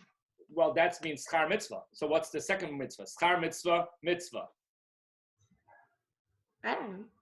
You know, see, here is the, you know, I'll tell you a little bit of a story. You know, like everybody always has these stories about 3 wishes, that you get 3 wishes, right? So if you had to choose 3 wishes, what would have been your 3rd wish? Not your first, not your second, your 3rd. What would it have been? I didn't choose my first and second, so I can't choose. Well, I tell you, but the 3rd one always has to be the same. You have to choose another 100 wishes. Your 3rd wish has to be, I want another 100 wishes. Right? So schar mitzvah says that the schar for doing a mitzvah is that you get another mitzvah, because a mitzvah is so amazing that if you did a mitzvah, you get the schar for that is you got another mitzvah. You know what I'm saying? Okay. Yeah. So let me write down your name again. I'm sorry, Shmuley Schlesinger, right? Yeah. Okay, Shmuel Schlesinger. Thank you for coming on the show. We're gonna move on with another song. And let's see, that was very good. Okay, now we're going to do a little bit harder.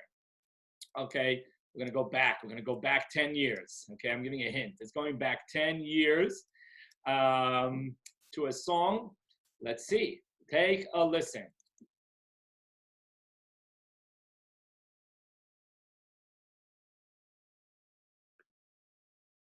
Why is it not going? Wait a second. Sorry, sound was off here. Too many buttons to press at one time. Take a listen to this song.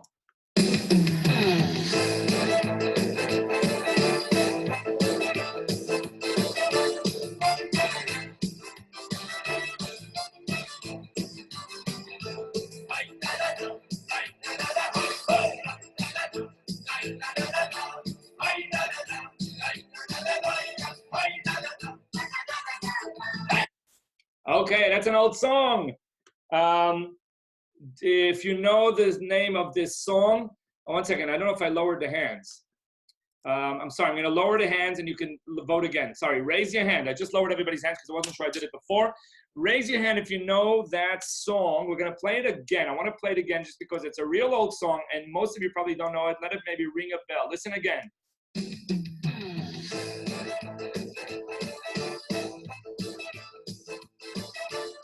See, these are the kind of songs I know from my time.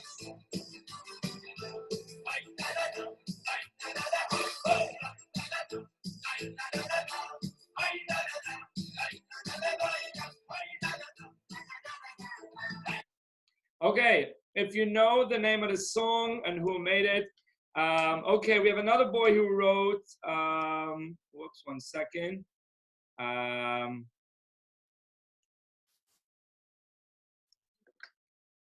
One second. Okay, we have here a boy who writes, I was never picked. That's a good thing to do. I don't know how many can do.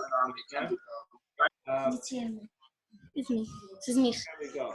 Oh, hello. Yes. What's the name of the song and who made the song? Chazak Chazak by Avram Fried. Wow. Chazak. Now let me ask you, how old are you? 12. Oh, wow. Okay. So if you're 12 means the song was made when you were just about born. It's an old song, so I'm impressed that you know it. What's your name? Bailey Vitriol. Bailey Vitriol. Where are you from? Bar Park. From Borough Park. Well, that was spot on. Surprised that you knew it right away. Did you know it right away or you needed help? My father told me. Oh, your father told you. That explains it. Because this is like it's not even that old, but it's before all the, you know, the Shwekis and the Davidis and all the new singers came about. This is old-timer stuff. So yes, good answer, and thank you. We entered into the raffle. Okay, let us move on. I should really go back to songs from the 50s, and then nobody would know. But then what fun would it be? Okay, we'll lower all hands again. And let us go to another song. Take a listen to the following song. We got the guys who raised their hand already didn't hear this song. I love that. I love that. They know all the songs by heart, so they don't have to, they don't have to worry about it at all. Okay. Let us go to the song. We're going to pick another song over here. Take a listen.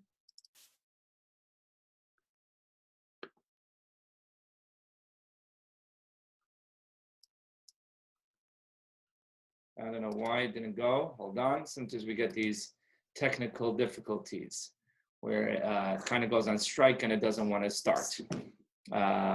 So let's see this now if it went. Okay, wait, let's move on to a different song. This song is Protesting. Okay, take a listen to this one right now.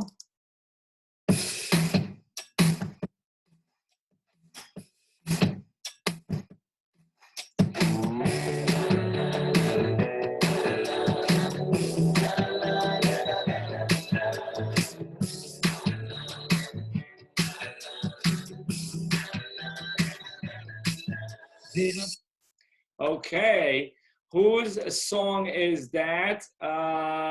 Okay, we have with us, 1 second, I hear voices means I unmuted somebody by mistake here because I didn't mean to. Okay, 1 second, we have with us, please pick us, we got you, where are you? Oh, there we go. Okay, your video is a little bit slow. You're froze. I'm writing my phone. Okay, first of all, I'm sorry. What's your name? Can you hear us there? You could do it again? Oh, you want us to do it again? What? You want me to do it again?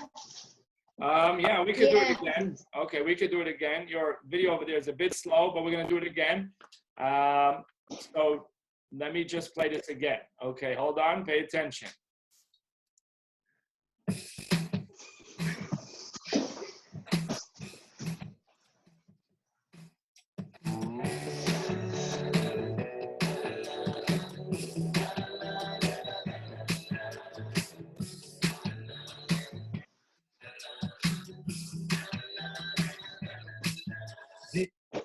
There we go. So, what is it? I don't know. Oh, you don't know. It's a little bit of a tough one. It's a tough intro. It's not a very popular. It's a very recent song. Recent, relatively recent, but it's not a very. You want to give it a shot? I don't know. Maybe Yeshivos? No. It was a good try, though. It was a good try. Thank you for coming on, by the way. What's your name? Hershey Zeidenfeld. Hershey Zeidenfeld. Okay, I got a bunch of campers Zeidenfeld, so I don't know if you're related. I got a Julie Zeidenfeld and Yechiel Zeidenfeld. Yeah. They're related? They're second, third cousins? Okay. First. Oh, first cousins. Okay, good. Send them regards if you talk to them before I do. Okay. Thank you for coming on. No, so we still need to know whose song that was. If somebody knows, we're going to pick another name.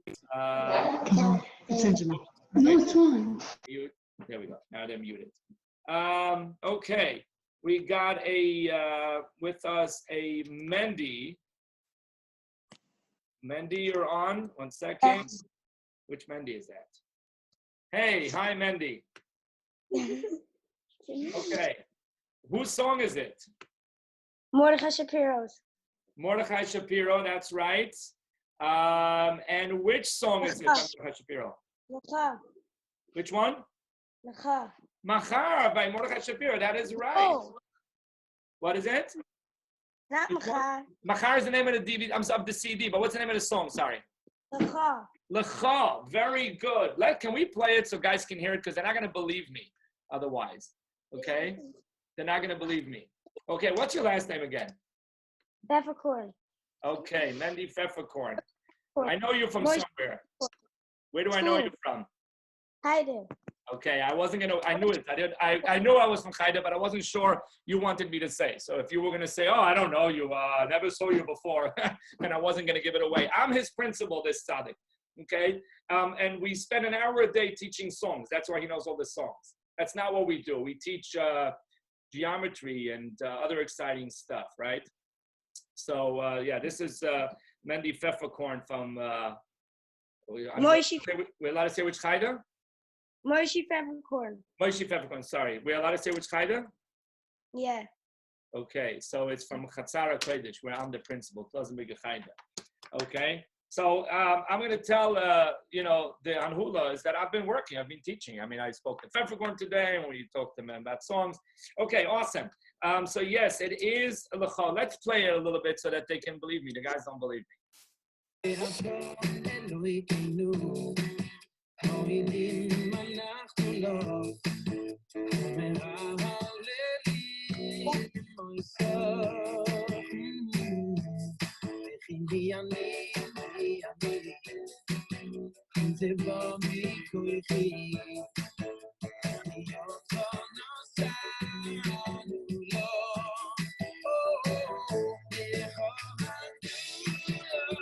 Okay, that's why it's called L'cha, because the high part, L'cha. There's a lot of words before.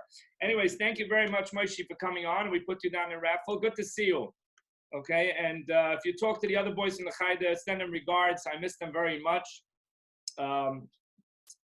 It's been a pleasure. Okay, let's try to do one more, even though we're going a little bit over time, but we also started a couple minutes late because getting Zoom up and running wasn't going in the beginning. So let's try if we can do another song over here. Let's see if the computer is gonna work, because sometimes it goes on a protest. Let's make this one an easy one. We're gonna make this one an easy one. Take a listen to this one.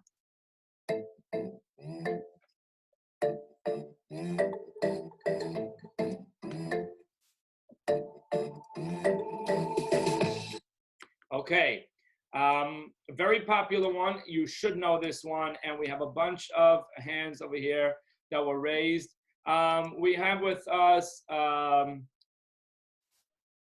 one second. Let's try over here. Wait a second.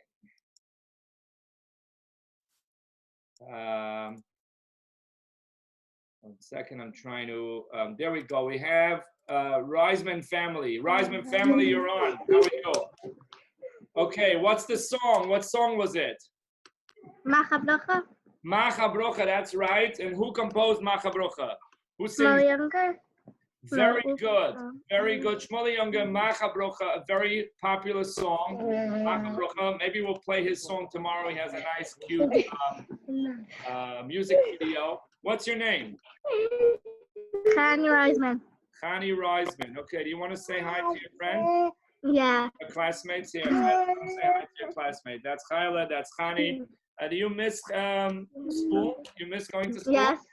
Which part do you miss the most? You miss Chayla the most, or you miss your teachers? Both. Oh, you miss both. Okay, good. Excellent. I will see you on the show every day, and we're glad you raised a hand, because my daughter was asking all kinds of things and raising a hand. So it's good to see you raise the hand. Thank you very much for coming on the show, Chani Reisman. We put your name on. And let us see. Oh, wow, it's already late. So boys and, okay, boys, girls, and all the people watching, we're going to finish the show for today. I want to remind everybody about sending in submissions. By the way, there's no throwback for week 8 because we never made a video for week 8. So maybe for next week, we're going to put together a bunch of different stuff about week 8 so we can make our own throwback. But we don't have one that was ready from the summer, because apparently when week 8 happens and we go just cry our eyes out and we go home. So we didn't have a week 8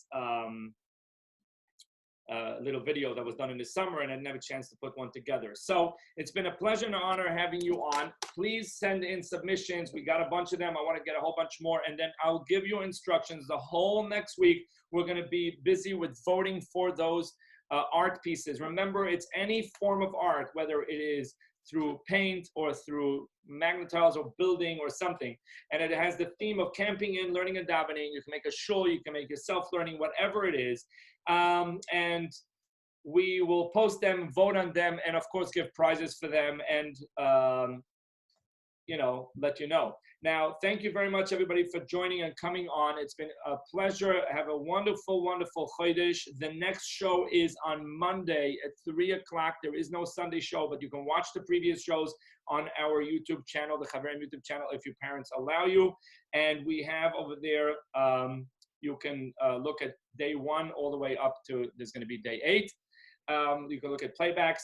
Take 10 minutes now to go to your parents and ask them for help. Don't forget, it's hard for them all, as everybody inside, and you're constantly asking, Mommy, what can I eat? So they're constantly cooking. So take 10 minutes and say, Tati, Mommy, what can I do to help? And help them a little bit. It's been an absolute pleasure. Have a wonderful day and a wonderful, wonderful Chodesh. Take care, and we'll see you all on Monday at 3 o'clock.